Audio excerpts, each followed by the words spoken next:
Hey guys, and welcome to your daily mobility flow. We got a good total body stretching session today because I need a total body stretching session today because I'm sore. We're going to start just by prepping your ankles and your quads in our base position. So what we want to try to do here is lay your feet flat on the ground, let your knees bend, and then you can just work your way back. We're not going to go into like a reclining hero or anything. We're just going to try to loosen up those knees and ankles. We're going to push back to the toes. So now my toes are flexed. Well, it's not actually flexion, but it's okay. Now my toes, let me make sure I'm in frame, are stretching out. I'm stretching out the bottoms of my feet and my arches. And then I'm just going to work back down. So I'm getting a little knee here, a little ankle plantar flexion. I kind of like almost do a little like lift up.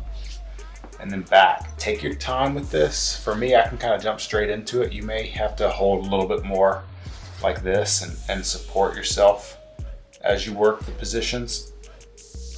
But this is one of the best ways to kind of loosen up that fascia around your muscles and get your full range of motion, your knees going before we stretch. Like stretch. But this is like a go-to for me very, very often. But my legs are tired enough that I can literally feel the lactic acid starting already. For those of you who don't know, I did a little challenge this weekend. Friday at 10 a.m.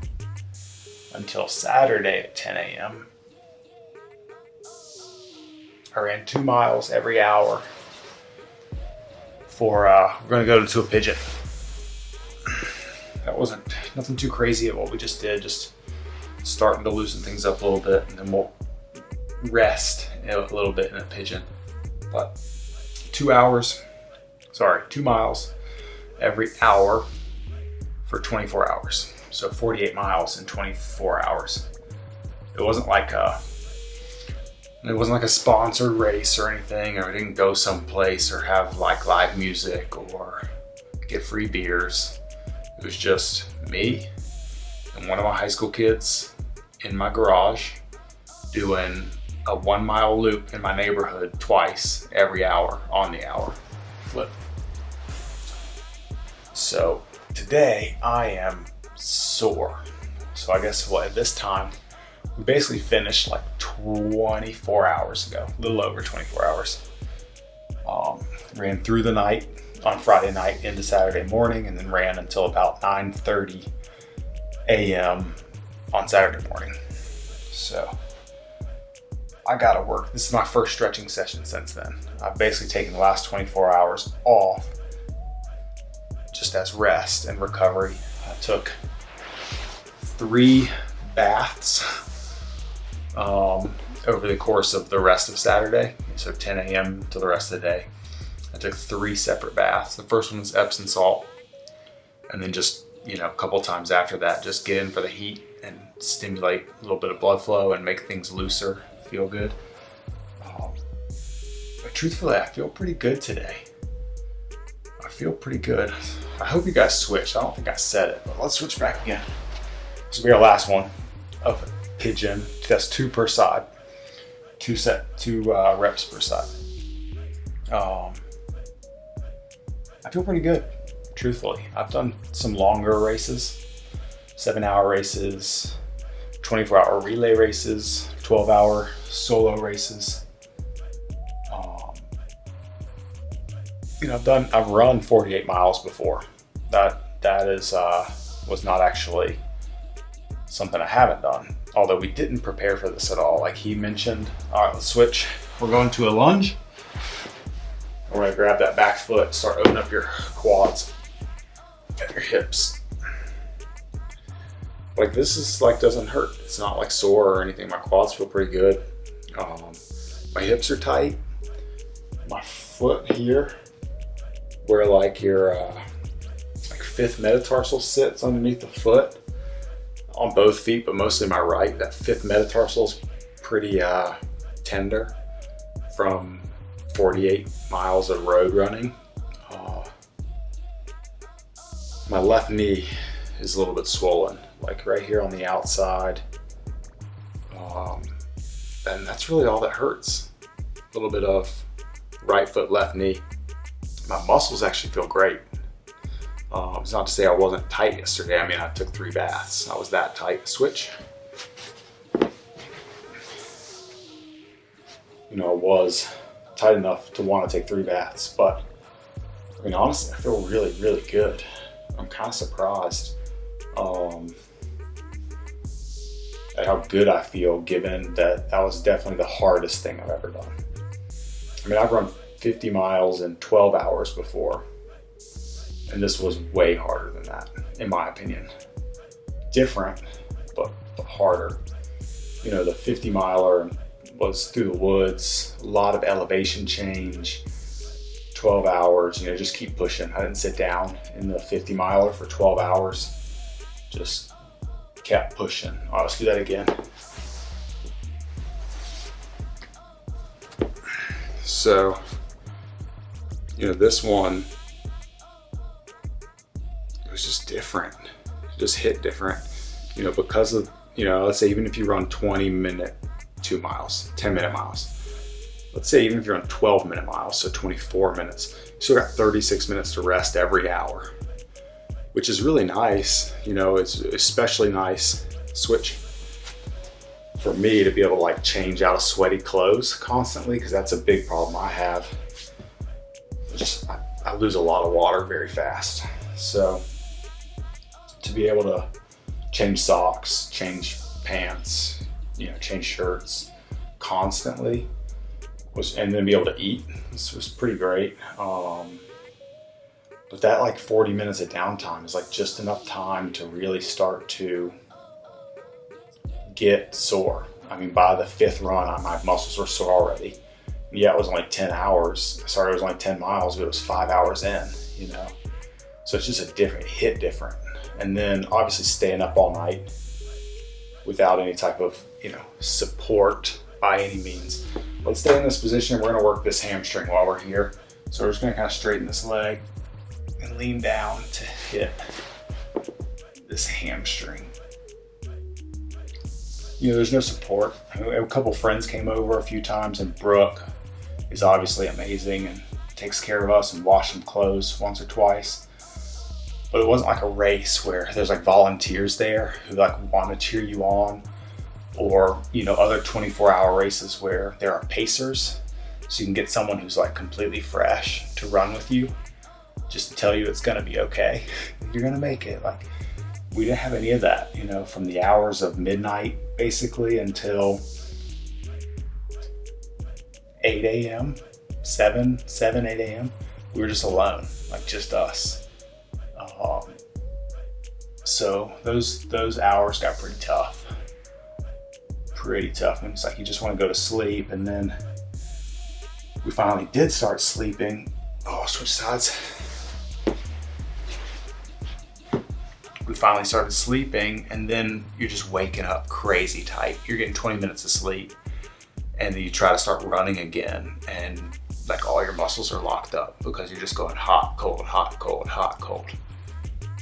So those are pretty brutal, you know, when you're tired, you're 34 miles in, it's the middle of the night, and you just want to go to bed, and you're falling asleep. Even if you try not to fall asleep, you just kind of stop caring. You're like, why are we doing this? This is stupid. Like, there's no trophies, there's no medals, you know.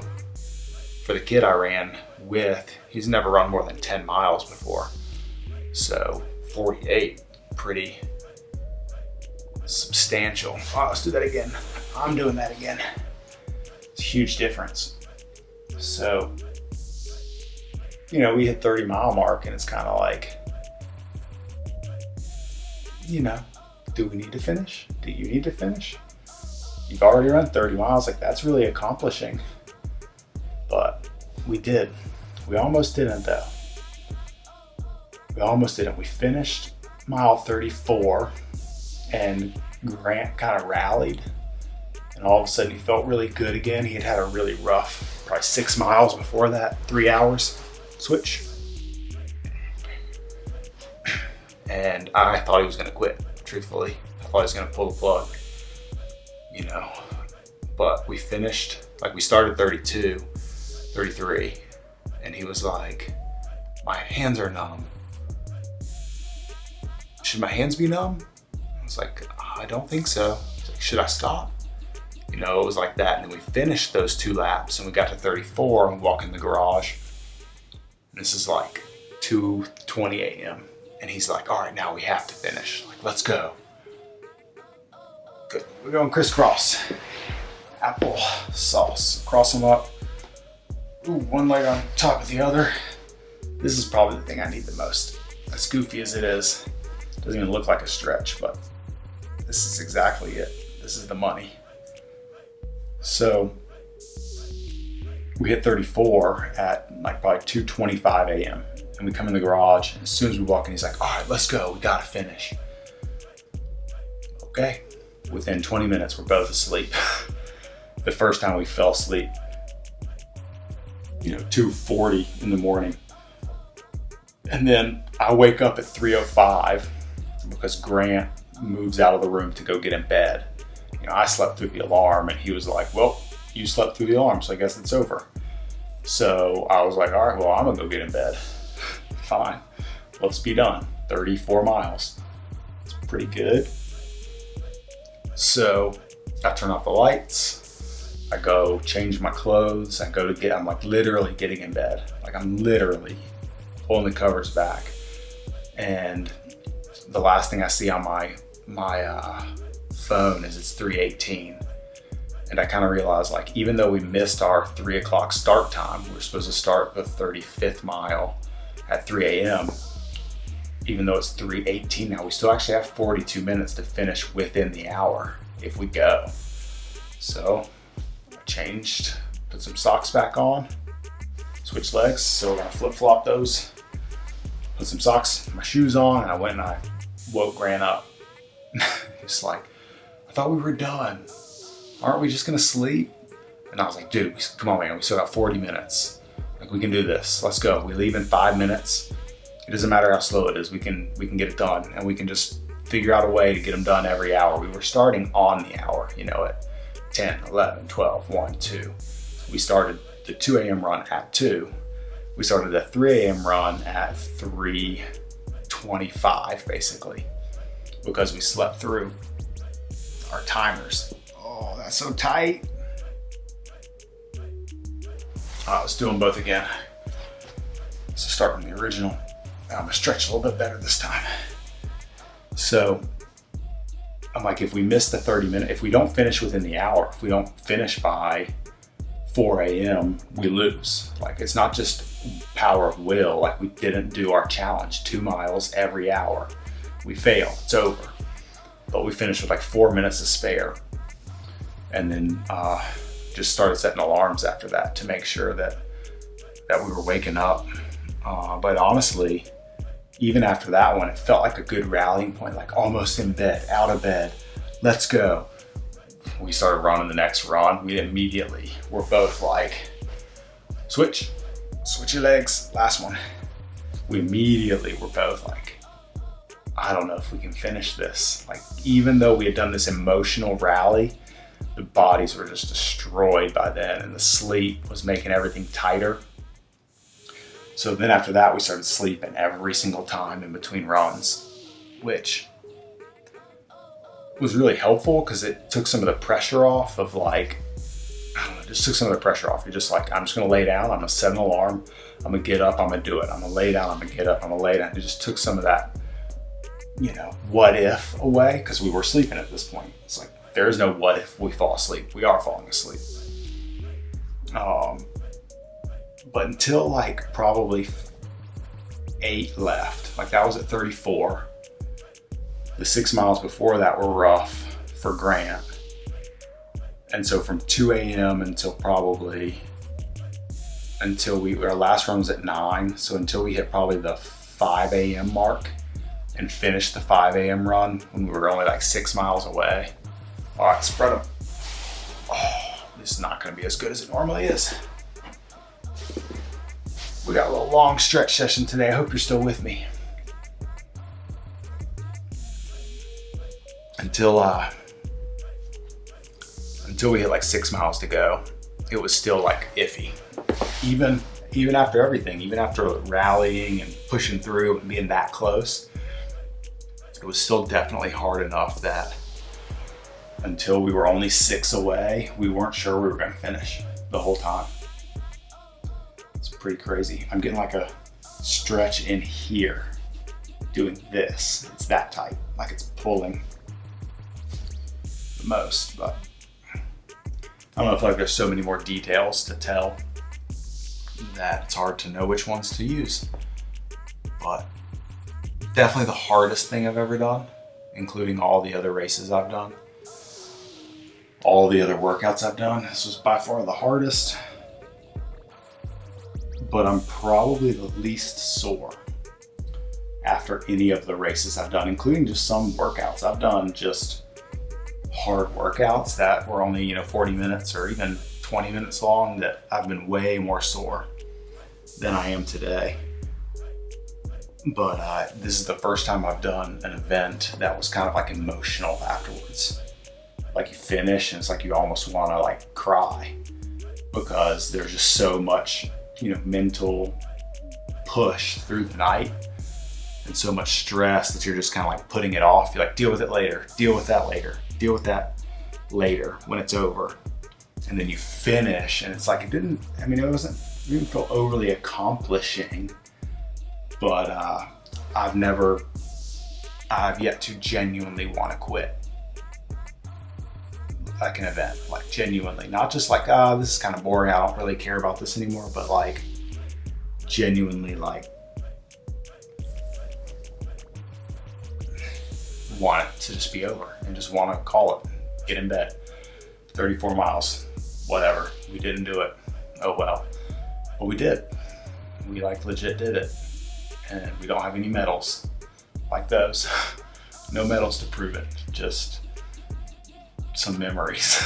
Honestly, just some memories. But anyways, that's your mobility flow. I'm sure I'll talk more and more all week about different things that happened, so come back tomorrow and I will share with you more stories if you want those. If you don't, just write in the comments and I'll shut my mouth. But thanks for being here. I appreciate you. I'll see you guys tomorrow.